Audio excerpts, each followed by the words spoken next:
Hello friends, welcome to मिड्यूटी। जी हाँ, पलक नोट्स का अब नया नाम मिड्यूटी है। जिस औरत ने भी बच्चे को जन्म दिया है, स्पेशली नॉर्मल डिलीवरी हुई है, उन सबको यूट्रीन प्रोलैप्स के बहुत सारे चांसेस हैं। इनफैक्ट ओवर 90% चांसेस हैं। आपका पेल्विक एरिया तो वीक होना ही होना है। यूट्रस नहीं भी निकला, यूट्रस नीचे ना भी लटका, तो डेफिनेटली बुढ़ापे में आपको यूरिन कंट्रोल करना मुश्किल हो जाएगा। तब ना नीज भी नहीं चलते हैं, आप बाथरूम तक पहुंचोगे भी नहीं और सब कुछ सूट या साड़ी में ही हो जाएगा। इससे बचा जा सकता है अगर आप अभी छोटी मोटी एक्सरसाइज करना शुरू करो। इस वीडियो में मैं आपको ये बताऊंगी कि ग्रेड 1 क्या है, ग्रेड 2 क्या है और आपका क्या स्टेज आ चुकी है और आपने उसको कैसे रिवर्स करना है। मैंने अपनी बेटी को जन्म दिया जर्मनी में। जर्मनी में सी सेक्शन नाम की कोई चीज ही नहीं होती है। लगाओ बच्चे को जोर, 22 घंटे तक मैं जोर लगाती थी। मेरे घर में, मेरी फैमिली में ना बच्चे बहुत बड़े बड़े होते हैं, 4-4 किलो के, 4.2 kgs के, बट बच्चे को तो वहीं से ही आना है। तो ये जो मैंने 22 घंटे जोर लगाया ना, तो इसने मेरे यूट्रीन प्रोलैप्स के चांसेस बहुत ज्यादा हाई कर दिए हैं। हाँ, बच्चे को नॉर्मल बर्थ से बहुत फायदा है, बट नॉर्मल डिलीवरी का ये एक इकलौता साइड इफेक्ट है। फॉरेन कंट्रीज में सबको पता है यूट्रीन प्रोलैप्स के बारे में कि पेल्विक एरिया वीक हो जाता है। पेल्विक एरिया, ये जो नेवल के आसपास का सारा एरिया है जो कि यूट्रस को होल्ड करके रखता है, ये एरिया वीक ना हो तो प्रेगनेंसी से 1 महीना पहले तक इसकी ट्रेनिंग होती है। जैसे हिप ओपनिंग एक्सरसाइजेस करवाते हैं ताकि फ्लेक्सिबिलिटी आए, और बेबी पैदा करने के 1 महीने बाद आपकी बॉडी बिल्डिंग की एक्सरसाइजेस होती है। मुझे इसकी इंपॉर्टेंस नहीं पता थी। ये फ्री में एक्सरसाइजेस होती हैं और मैंने कभी इसमें पार्टिसिपेट नहीं किया। मुझे ना पोस्टपार्टम डिप्रेशन था। मुझे नहीं, दुनिया की हर औरत को होता है। क्यों? सिंपल हार्मोनल साइंस है। प्रेगनेंसी के दौरान बॉडी में बहुत ज्यादा प्रोजेस्टेरोन प्रोड्यूस हो रहा होता है। वो 10 गुना से ज्यादा प्रोजेस्टेरोन नीचे गिर जाता है, जो कि मेनोपॉज के बाद भी गिरता है और औरत डिप्रेस रहने लगती है। मेरा भाई आया हुआ था इंडिया से, तो मुझे खींच तान के जिम लेके चला गया जब उसने देखा मुझे थोड़ा सा पोस्टपार्टम डिप्रेशन है। थैंक गॉड, वहां से मेरा कोर बन गया। बट मेरी माँ, जिसने 3 बच्चों को जन्म दिया है, उनके साथ ऐसा कुछ नहीं हुआ। ये वीडियो मैं इसलिए कर रही हूँ क्योंकि मॉम ने मुझे कहा कि पलक, अब मुझे ऑपरेशन करवाना पड़ेगा, यूट्रस नीचे लटक गया है। नीचे लटकने का क्या मतलब है? फॉर एग्जाम्पल, अगर आप फिंगर डाल के देखो, ये 3rd डिग्री है, तो आपको यूट्रस फील होता है। जो स्टेज 1 है, स्टेज 2 है, उसमें आपको विजाइनल ओपनिंग से फील नहीं होता है, बट यूट्रीन प्रोलैप्स तो हो ही रहा है अगर आपने बेबी के बाद बॉडी को वापस बिल्ड नहीं किया। अच्छा, डॉक्टर्स कहते हैं यूट्रस की जरूरत नहीं है, बच्चेदानी की जरूरत नहीं है, निकलवा दो। मैं आपको बताती हूँ यूट्रस की कहाँ जरूरत है। अब उम्र के बाद नीज वीक हो रहे हैं। जब नीज को हम स्ट्रॉन्ग बनाते हैं, फॉर एग्जाम्पल मैंने मम्मा को कहा सुमो स्क्वाट करो या स्क्वाट्स करो, तो सारे का सारा जोर अगर यूट्रस ना हो, ये यूट्रस है ना, अगर यूट्रस ना हो तो आपके जितना भी ऊपर की इंटेस्टाइन्स वगैरह है वो नीचे कोलैप्स कर सकती हैं। फिर ना औरत को मैश पड़ती है। वहां तक पहुंचना ही क्यों है? बहुत छोटी छोटी एक्सरसाइजेस है, बट उससे पहले इंपॉर्टेंट होता है कि करेक्ट डायग्नोस हो। क्या सिम्टम्स हैं यूट्रीन प्रोलैप्स के?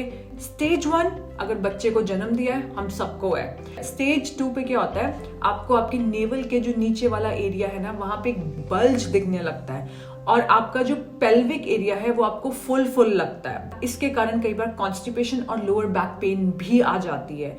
अगेन, हो सकता है आप डॉक्टर के पास जाओ, आप कहो कि क्या मुझे यूट्रीन प्रोलैप्स हो रहा है? डॉक्टर बोलेगा नहीं हो रहा है, बट अपनी बॉडी की सुनो।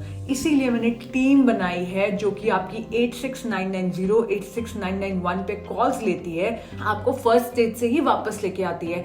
करेक्ट डायग्नोसिस सिर्फ और सिर्फ सिम्टम से होता है। पापा को ठंड लगती है, मुझे 100% पता है कि उनका थायराइड काम अच्छे से नहीं कर रहा है, ब्लड टेस्ट करा लिए, ब्लड टेस्ट में नहीं आया। किसी ने मुझे कहा फॉरेन में ज्यादा अच्छा टेस्ट होता है, $400 देके वहां भी मैंने रिपोर्ट भेज दी, वहां भी नहीं आया, बट मेरा दिल जानता है पापा को थायराइड है, तो मैंने थायराइड की 25 mcg की गोली शुरू कर दी है।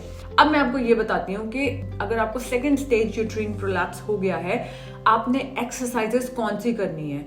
अगर आप एक्सरसाइजेस स्टेप बाय स्टेप नहीं करोगे तो आपका जो कॉम्प्लिकेशन है वो बढ़ जाएगी। एग्जाम्पल से समझाती हूँ। स्टेप 1, सबसे पहले आपने 2 महीने तक कोर बिल्डिंग एक्सरसाइजेस करनी है, स्क्वाट्स नहीं करने हैं। कोर बिल्डिंग एक्सरसाइज में प्लैंक्स बेस्ट हैं, सिजर्स, ग्लूट ब्रिजेस। हमेशा एक्सरसाइज करते हो, योगा करते हो, जिम करते हो, इसके 4-4 सेट्स करो, रोज करो। अब आपका कोर स्ट्रांग बनने लग गया है। अब आप करते हो squats, compound exercises.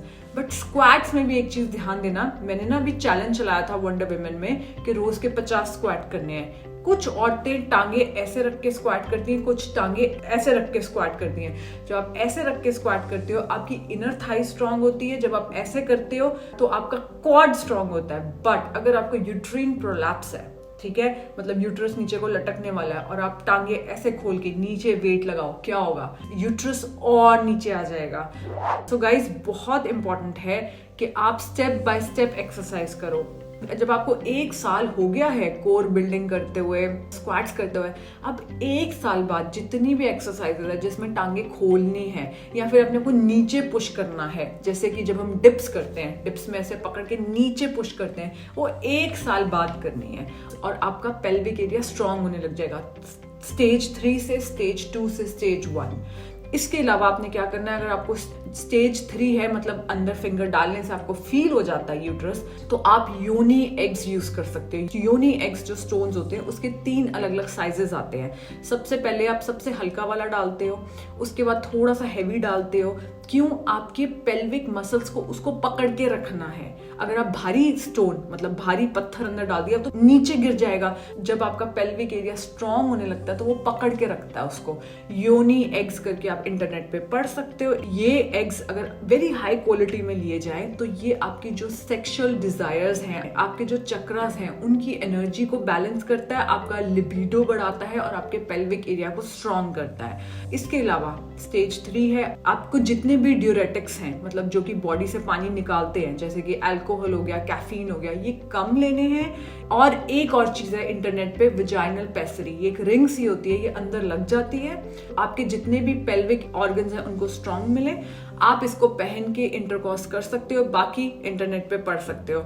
So guys, mummy का 3rd ग्रेड से मैं 2nd ग्रेड लेके आऊंगी, फिर 1st ग्रेड लेके आऊंगी। मुझे 1 साल लगेगा, पर मैं यूट्रस तो नहीं रिमूव होने दूंगी, क्योंकि मुझे उनके नीज बिल्ड बैक करने हैं। उसके लिए मुझे ये वाले मूवमेंट्स चाहिए। और अगर मैंने यूट्रस निकलवा दिया, सारा के सारे पेल्विक ऑर्गन्स नीचे को आ जाएंगे और फिर मैश पड़ेगी और फिर फर्दर कॉम्प्लिकेशंस। ये वीडियो जरूर पास करो दूसरों को, इसको डाउनलोड करो, सामने वाले को भेजो। आप उसको बहुत बड़ा गिफ्ट भेज सकते हो। मुझे याद है, मैं अपनी फ्रेंड की दादी माँ के घर गई, उनसे बात करी थी, फटाफट दादी जी उठी और बाथरूम की तरफ चल गई। रास्ते में उन्हें देखा, उनके घर पे कोई नहीं था, बस मैं और मेरी फ्रेंड थी। सारी की सारी पॉटी नीचे गिर रही थी एंड उनकी जो वहां पे मेड थी वो मुंह बना रही थी। ऑफकोर्स फिर मैंने और मेरी फ्रेंड ने साफ की थी। मुझे कोई प्रॉब्लम नहीं है। उनके लिए कितना हार्ड हो गया होगा, कितना एम्बैरेस्ड हो गया होगा कि सिल्क की साड़ी पहन के आई थी, बहुत अच्छा अपना ऑनर रखती थी, अचानक से सब गड़बड़ हो गया। सो ये चीज हमें करनी है, ठीक है? अपना ध्यान रखो, टेक केयर, बाय बाय।